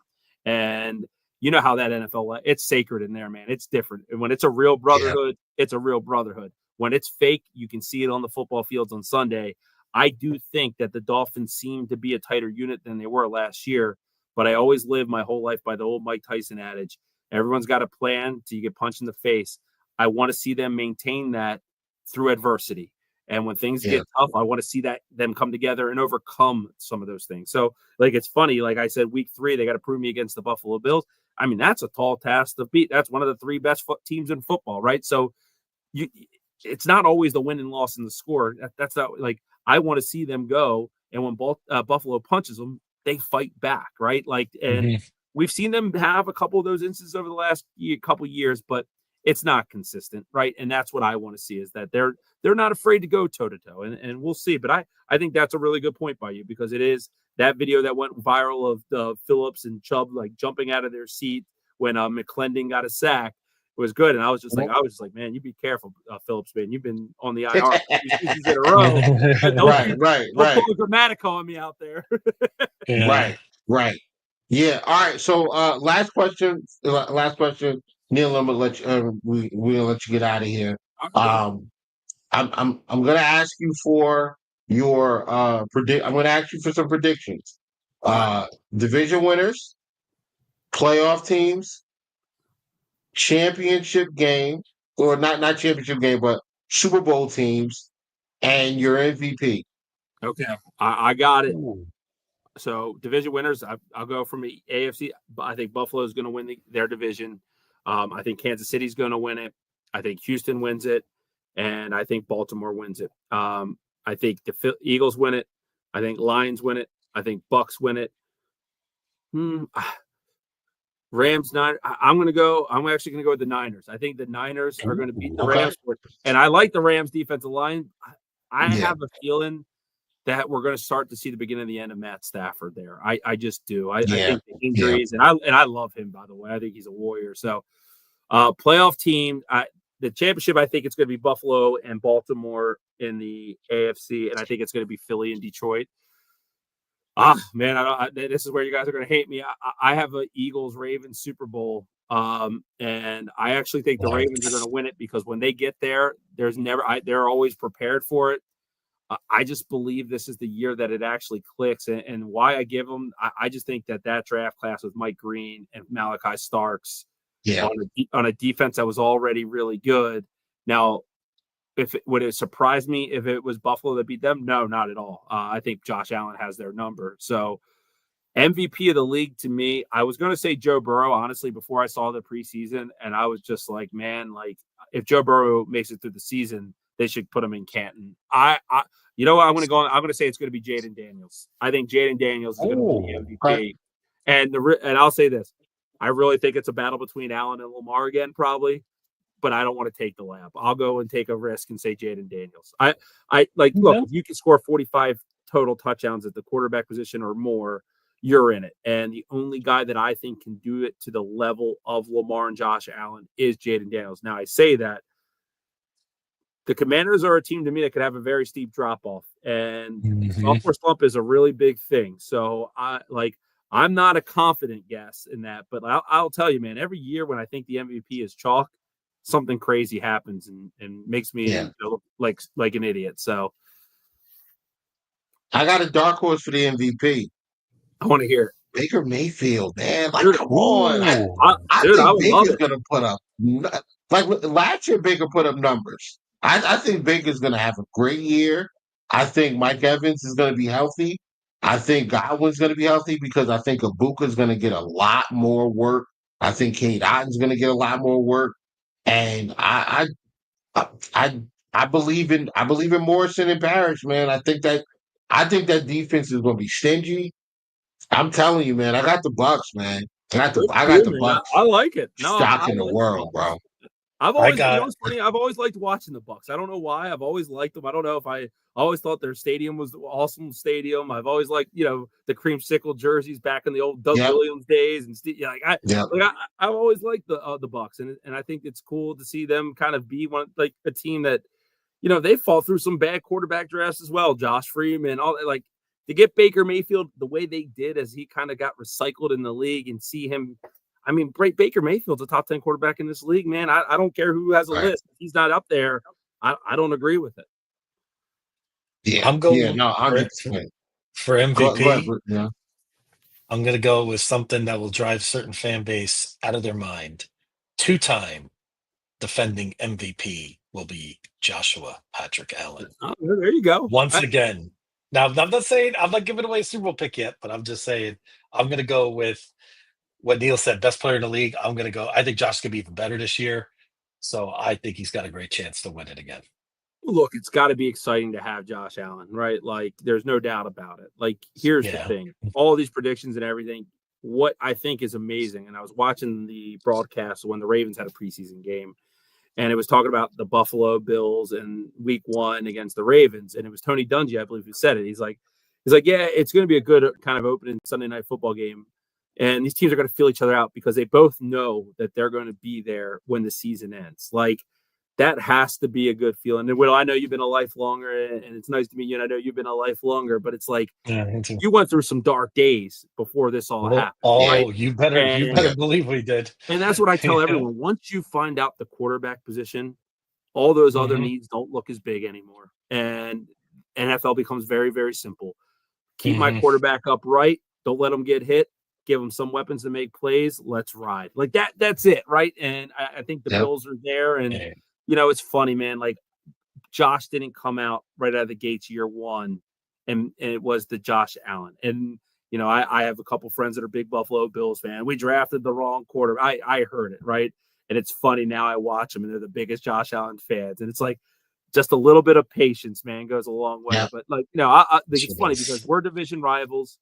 Kelly ruined my childhood as a Marino Dolphins fan, but like I have a lot of respect for Josh Allen and the Buffalo Bills. Like for me, like it's funny, like sure I want to beat you on Sunday, but like it's not one of those things like I don't like the Jets. I'm not going to hold any punches about it. I don't like the Jets. Tom Brady and the Patriots took 2 decades of my life right away from me. But like it's one of those things that like I'll be honest, like in this Dolphins fans will tell me I'm an idiot. If they got there and they played the Eagles, I'd low key want the Bills to win, even though it's fun when we argue to say you don't have like, I think that's what it's all about. Like seeing it like, and like Josh Allen to me does everything the right way on and off the field. And I think he's awesome. And like, I think it's good that you guys, I hate that he's in our division. I'm all about realignment. Put us with Jacksonville and some of those other teams. You should be like, they should swap you guys in the Colts. That makes no sense. No, yeah, the Colts used to be in the AFC East. Right. It never made sense to me. Like, I'm like, they're not even from here. Like, they're not even from this climate. It like, makes no sense. Yeah. But like, I don't think the Bills or the Jets or New England want to give up that trip to Miami every year. But in November, December, nice place to go. Good. I'm a Maryland guy. When they left the ACC basketball to go to the Big Ten, it doesn't feel the same to me. It just doesn't, right? Like to lose that division at this point, I'm in it for the long haul. I've made it 36 years. I'll make it another 36 years, God willing, and win, lose, or draw. Yeah. I just want one ring, and I want to get buried in my Mitchell & Ness Aqua Dan Marino jersey, and that's all I want out of my life, and I'll be a happy listen, I'll tell you what, for those not old enough to know, Marino was that guy, that dude. I mean, he really was that. If he would have played now, he's the one guy I think from the past that I say, man, if he played now, you always do that, like, with his release, right? And if he 6,000 yards a season, bro. Yeah, unbelievable. He was way ahead of his time when it came to those kind of metrics, those kind of things. I mean, incredible to watch. He's my guy. He's my number 1 football player of all time. My number 2, Zach Thomas. But I love Marino. It kills me, and you can't go back in time and change it. The fact that he doesn't have a ring, it's my biggest travesty in my sports life. But it's all good. And life goes on. We all want one, right? We all want one of these in our lifetime. That's right. That's right. I don't need 5. I don't need 10. Keep Mahomes out of there. I just want one period. I just want one period. Remember LeBron says not 2, not 3, not 4, not 5. Remember the whole thing in Miami? No, I'm good. I'm the same way. Not 2, not 3, not 4, not 5. One. Get one. One. Yeah. Well, Whittle, at least you're a Celtics fan. I'm a Orioles fan, a Capitals fan, and a Washington Wizards fan. I will say my sophomore year at Maryland, we won the Natty with Juan Dixon in basketball. That was awesome. I was there. The Caps got me my cup. Wizards aren't ever going to win in my lifetime. I'll give that one up. The Orioles had a couple playoff seasons. I think they'll be better next year, but man, my team don't do a lot of justice. I'm a Sabre fan. Believe me, I know how. Oh, there you go. Be in the depths, but basketball, I think it's going to be a banner year, Whittle. I think I may go 2 for 2 this year. Knicks and St. John's. The Knicks are not winning, St. John's in New York. Richard Pitino is taking St. John's to the promised land. All right. All right. Okay, we've entered the delusional part of the segment. There's no way. The Knicks are not winning, and neither is St. John's. Come on. St. John's has a shot, I'm telling you right now. They do. Felipe Lopez is not coming through those doors, okay? He's not walking through those doors. I was in Lopez too. Yep. Oh man! Wow. Good stuff. Yeah, man. No, all right, Neil, man. Thank you. I appreciate you guys having me, man. Good time. Thanks for coming on. During the season, man. And I know that you're up in Jersey. I'm here in Maryland. Our paths will cross in person one of these days. You ever hear with that crazy dude, Trippy? He's all. Oh yeah, that's my guy, man. Shout out to Trippy. He's the best. Shout out to Kicker, man. Yeah. Oh man, I've seen. Yeah, he's great. Everywhere you go, man, you see the commotion, and he's right in the middle of that.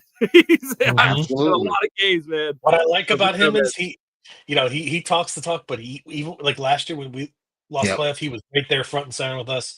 Yeah, he's cool. He was there. He was in Buffalo. Yeah. He was in Buffalo. He was. I hung out with him and his and some of his friends that the night before. So yeah, like he doesn't just talk it. He's Yeah, at these he's games. there, win, He's lose, or about draw. it. You got to give him credit. And that's the I thing. You respect that. see all the Yep. BS on the timeline. You see all these wars. You see all these people that are troll. Like in the spaces, if you go in the right spaces, you meet some good people that have good conversation, man. And Oh yeah, I'm a guy that coaches sports, hangs out with my family. My days of running the bar scene's over. If I jump on spaces and talk football, that's a good time to me, man. So I really appreciate you guys having me. We'll do it again down the road, man. Good luck this season, except week 4 and the other week 3 and the other week. But no, we'll connect again. And thanks for having me, guys. You guys have a good one. Absolutely, man. Thank you for coming again, Neil. Appreciate you. Yeah, absolutely. I'll see you guys. Take it easy, man. All right, later. That was a great spot. All right. Yeah, that was great. I don't even want to talk Bills now. No, but we have to. I do have to get out of here pretty soon tonight, but we could quickly go rapid fire if you had a couple thoughts on so I just wanted to go over real quick, like the 53 is out, the practice squad is out. I'm gonna post the practice squad because there are a couple of names that I was surprised we didn't see here. So there's no Mike White. I was surprised for that. Yep, me too. Christian Wilkerson over a Deion Kane or some of the other KJ Hamler was very surprising to me. Yes. Who else? There's one more. No Unifocio, who was a draft pick last year. Keontae Jenkins beat him out. I was shocked at that. And then I was also kind of surprised that Zy Alexander didn't get called back. That was quick. Yeah, because I thought he played well enough to. I thought he showed enough to at least get a practice squad spot where they could have worked with him. And like I said, he was one of my favorite draft guys because he was always around the ball, always in college, and I think that's something that you can't teach. That you have an innate ability to be where the ball is, and he has that. And I just thought that they would be able to get a guy like that into on a practice squad and then kind of cultivate it, and then you unleash him next year, maybe at safety, maybe at corner or whatever. But anyway, the 53 is set. No real surprises for me. No real major. I don't know. Yeah, me either. I mean, Shavers made it. No. Thank God he finally made the practice. Made the 53. I think he deserves it. He deserved it last year. Absolutely, he definitely showed it this year. They kept now six receivers was a surprise to me, and they only kept I think six. I want to say it was six corners. Or no, six. Hold on, where are we at? 2. Wait, Ben. Yeah, 6 corners was.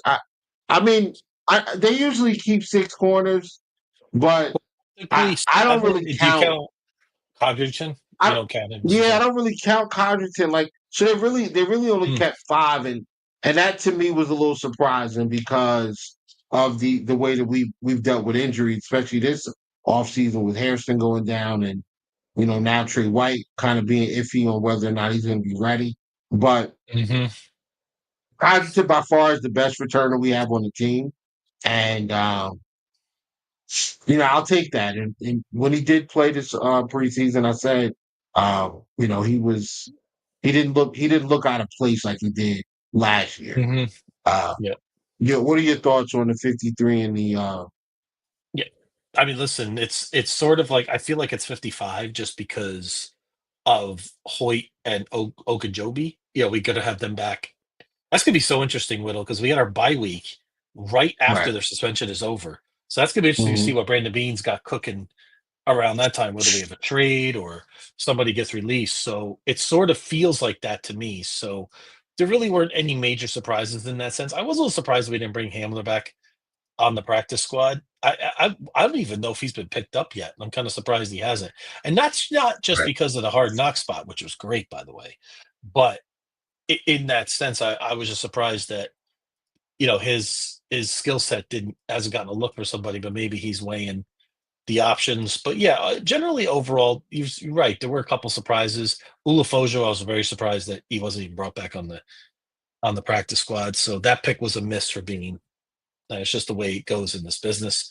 You have some, you win, hopefully win most, and you lose a few. So that's Yeah. just the way it goes in that respect. That's what happens when you have a good team, man. And you run into these things. Hmm. Like it's a lot going from 90 to 53. So Yep. Yep. And this is interesting here too. Sam Franklin Whittle, we brought him in for special teams. yep. Very savvy move. I like that move. I mean, like our good friend Kevin Massari said, you hear a lot of Carolina Panther fans talk about how they were upset that they lost Mhm. Franklin. Said it's always a good thing when you hear the fan base say that. So We owed again, them one anyway. yeah, we did for sure. This is another interesting thing too about the receivers. Gabe Davis. Who knows what's going to happen with Gabe Davis at this point? Maybe he's just on retainer, so to speak. If something happens, I didn't think he'd be a. Is he eligible? I don't think he would be a practice squad kind of guy. I think he's looking for a spot right away No, they could at sign him this to the point. practice squad. They could sign him to the Yeah, practice squad. yeah, Ramp yeah, him up and then bring him up. Yeah, they could. yeah. So maybe that's something else that happens come down the line. So we'll keep an eye on that going forward because I still think I don't know if he's really 100% yet. He's close, so maybe Right. the Bills them have an agreement like, hey, get back to me. Maybe even after that bye week, maybe that's when we start hearing some stuff about you again. So we'll have to see Yeah. how that goes. As long as we got him for the playoff game against Kansas City, I'm good. Like that. That's what we need. Yes. Yep. Um, I wanted to. I'm not gonna rant, but I wanted to call some things onto the carpet. Uh, Let's do it. we as a fan base let's not get caught up in groupthink. Guys, there's a lot of information out here. You can find a lot of information on players, rules, coaches, injuries, whatever statistic. You can find all of that stuff from the same smartphone. You post your tweets or Instagram stories. You can find that information there. Um, over the prior to the draft, right? And this is not the first year. It's not the first time this happened. We've had certain prospects torn down. Well, I don't want to say torn down, but certain prospects picked apart because they weren't um, the choice of of some Bills fans. And Mhm. what's turned out to happen is that uh, some of these prospects that were elevated over guys we actually ended up drafting, have fallen on their face. Last year, it was Keon Coleman was a bust, and he was not going to be good. He was Mhm. probably the worst choice you could make in out of the crop of receivers that were going to go in the first and second round. Well, the guys that a lot of you said were better were Xavier Leggett, A.D. Mitchell, Troy Franklin, et cetera, et cetera. Like those guys are not better. They're just not. I'm sorry. Mhm. Keon had like 500 yards off of like 20 something catches and he got hurt. Otherwise, we were probably looking at a 40 catch, 700-yard season from Keon Coleman with like 5 or 6 touchdowns. And the conversation surrounding him totally different. The big thing about him was that he couldn't separate. Uh, Told you guys before he got drafted. So what? The separation doesn't need to be, because he doesn't need to separate with speed. He can separate through route running. He can separate through being a big guy and just kind of winning at the Mhm. catch point, or being able to position himself where he can make plays on the football. And he's starting to show that. He's starting to get better at those things. He's using his body position better.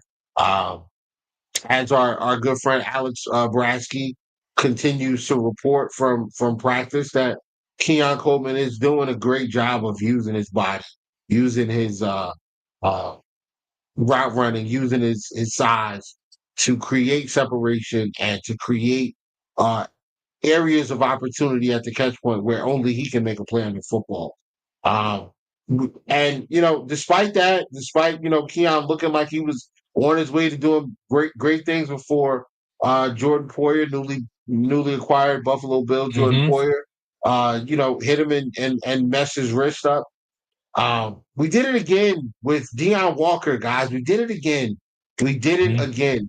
You guys a lot of you guys said all off season he plays too high. His pad level stinks.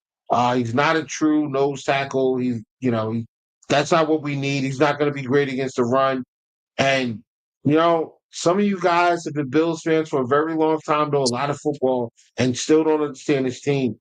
The Bills, this coaching staff, they absolutely they go Google Gaga for uh flexibility for guys that you can move around to be interchangeable. Like they love that. But when you have a guy that's 6'7", 350 pounds with the feet of a linebacker, like with the It's quickness insane. and movement ability of a linebacker, like that is a guy that you can play everywhere. And you know why you can play him everywhere? Because they played him everywhere in college. He's good. And just be honest about it now. This wasn't your take 4 months ago. It wasn't. Be honest about it now. You were wrong Mm-hmm. about Deion Walker, just like you were wrong about Keon, and you were Yeah. wrong about Terrell Bernard, and you were wrong about a few other guys. Like, let's just be honest, guys. I mean, it's going to make for better conversations. It's going to make for better experiences, and I will respect you a little more. So, I mean, that's all I got. You got anything else, Brian? Now, listen, that's the thing. I mean, there's nothing wrong with being wrong, right? I mean, I wanted Josh Rosen. I'm the first to tell you. I Me wasn't too. Well, down. yeah. I wasn't down on Josh Allen. I was just lukewarm on Josh Allen. So when we drafted, I was like, okay, yeah, kind of like when Josh went, okay, right, that whole thing in the internet. That's what I was kind of like, just like, all right, we'll see what he can do. I'm not getting upset or anything, and we'll see what he can bring to the table. And I'm okay with admitting I was wrong. I mean, we miss on certain things once in a while. I mean, and that's owning up to it is really and that's what we like to provide here. One last thought I wanted to talk about before we depart for the day is this, and Steve brings up a good point here. There's a lot of different reactions about Foyer and Phillips on the practice squad. I wanted to get your opinion on that and where you stand in terms of that in general. Because we've seen a lot of Well, negative thoughts that I find a little yeah. surprising, but I wanted to get your thoughts on it. Great point. Thank you, Steve. I appreciate that. The Jordan Phillips thing, I didn't comment on. Like when they said they were bringing Phillips back, I was like, all right, well, that just means one of the defensive tackles is out of here. Probably Mhm. Carter or maybe Solomon is out of here, and they're just gonna bring Jordan Phillips back. But I always looked at Jordan Phillips coming back as more of a, in case of emergency, we can plug you in because you understand what you're doing. But I looked Mhm. at it and I said, they're bringing him in to shorten the curve or to lessen the learning curve of a Deion Walker. So I never really understood the vitriol behind it. I mean, I guess I get it if if it was going to cost us a roster spot, but it didn't. And sometimes when Mhm. you're first, you actually last because if you would have Mhm. just waited, you would have saw that it wasn't what you thought it was, and you didn't need to crash out on the timeline the way some of you did. Same thing with Jordan Poyer. Like when they announced Jordan Poyer coming back to the team, first of all, before this happened, I said it. I said, you know what? I said this like probably like last week. Was like, you know what? I wouldn't mind Jordan Poyer coming back, being in the role. And did I get? Boy, I tell you, people jumped down. I mean, people jumped all over me and on that thread. It's like, oh no way! What do you want Poyer back for? He can't play anymore. He stinks. Blah blah blah. It's over for him. We're already bad enough. I'm tired of recycling players, and I'm like, dude, I don't want Poyer to come back here and start. I don't want him to even compete for the job. Like I want Poyer to come back, and I want him to I want him to take Cole Bishop and Hancock, and I want those guys attached to his hip, learning every trick of the trade that Jordan Poyer has, how Jordan Poyer always seems to find the football, how he always seems to make a play when we need it the most. Teach those guys, cultivate that in them that they already have. Cultivate it. That's why you bring Hmm. a guy like that back. Same way we did with Micah Hyde. Again, guys got to No relax, agreement. man. Take a page. Take a Yeah. page out of Green Bay Aaron Rodgers. Hmm. RELAX. Exactly. Relax. Little Relax. practice squad players. This is a zero risk, only reward situation, right? And they're good to have as insurance. Again, veterans that understand our system. And what is so bad about this? I mean, if we get that deep into our roster in general across the board, we got bigger problems than Jordan Right, right. Poyer and them being on our roster. We're in deep trouble if we got to dip that far into our practice squad. So And that's it, number one. it, here's a scenario. Here's a scenario, right? Let's say we go into a game. Let's say Hmm. it's week 5, right? Week 5, we're Yeah, playing the Patriots. Patriots. Yep. Rap goes down. Bishop goes down. Cam goes down. We only got Hamlin left, right? So we got Hamlin and let's say Taron Johnson or Jamarcus Ingram closing us out at safety, Hmm. right, for the rest of the game. Who do you want to come in week 6? Jordan Poyer, who understands how this whole organization and defense works, or some guy that struggles to make a roster spot and is learning the defense for the first time? Who do you Hmm. want? I'd rather have Poyer and Hamlin out there than Hamlin Yeah. and some guy who Hmm. struck Wande Owens. I mean, no disrespect to him or Derek Forrest. Like those Yeah. guys couldn't stick here. So you bring them back to the practice squad and they're not ready to play. If they were So, good enough, they'd still be here. If they were good enough, right, they would still. If he was 100%. that good, guaranteed, still on the roster. So, yep, that's where I stand. So onward and forward we go, Exactly. Whittle. And On and forward we want, go. want to say, hey, 850 listens tonight, Whittle. We had a hot show tonight. This is pretty great. And Yeah. we are next to Wednesday, the night before the kickoff of the NFL season. Can you believe it? We're this close now. I mean, we're just like right there, right? There'll be Eagles Dallas, but of course, for us, our season kicks off Sunday night. So next week, you got a little glimpse into Whittle's Super Bowl prediction. But if you didn't listen, be here next week. Whittle, we could go through some picks. Maybe we'll do some rapid fire stuff, right? We'll document it. We'll have some fun with it, and we'll preview the Bills season in detail and get ready for Week 1 against the Ravens. Do Yeah. we have any guests coming on for the Ravens side of things next week? Now, I did speak to my man. I did speak to Kicker. Kicker said he was coming.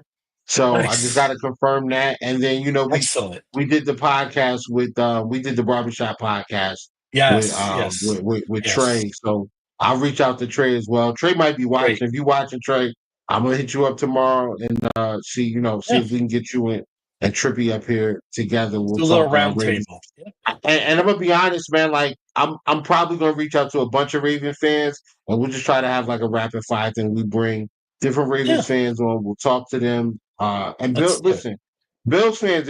Like I know that a lot of y'all are watching, and if y'all want to come on and interact with these Raven fans, like I think that will be a lot of fun.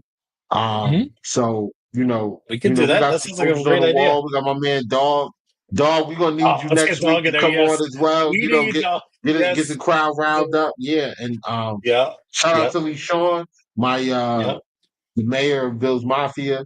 My Mayor of ticket Philadelphia. my ticket is secured for He's the best. He's the Bills best. Ravens season opener. Yeah, yeah, He yeah, yeah. he And is the best. He's the yeah, best. he gave me a great price. He gave me a great price.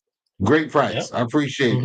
Hmm. Michael, get But in yeah, touch with okay. us. Hey, Yeah. Michael, definitely hit me up in the DM, bro. We'll set it up, man. And Hmm. yeah, I appreciate Yeah. everybody popping in, man. Thank you guys. We Hmm. try to do this every week. We're not always on time, but we're right on time. And Right on time. hopefully That's right. you guys are entertained, and more importantly, hopefully you learn something. Um, and hopefully, and we're learning as well. So we're doing Hmm. this together. We're going to be very astute football watchers and understanders of of Mm-hmm. 14 other teams, because we will talk to all those other fan bases this year. So That's right. appreciate Bring you it guys on. locking in. I'm Well, good to go, man. I'm good to that's all go. I had. Thank you, everybody. And next week we'll wrap up. We'll start out. We'll wrap up the Hard Knocks, which will be the last episode next week. We didn't get into 4, but maybe we'll roll that into next week, and then we'll get into it. Get some Bills fans on here, Raven fans here. We'll get right into week 1, and I can't wait. So it should be an extravaganza next 1-0. Wednesday. 1-0. 1-0. That's the goal every week, baby. 1-0. All right, 1-0. everybody. Thank Yeah. you, guys. Have a good night. Go Have a great week. Bills. Go Bills.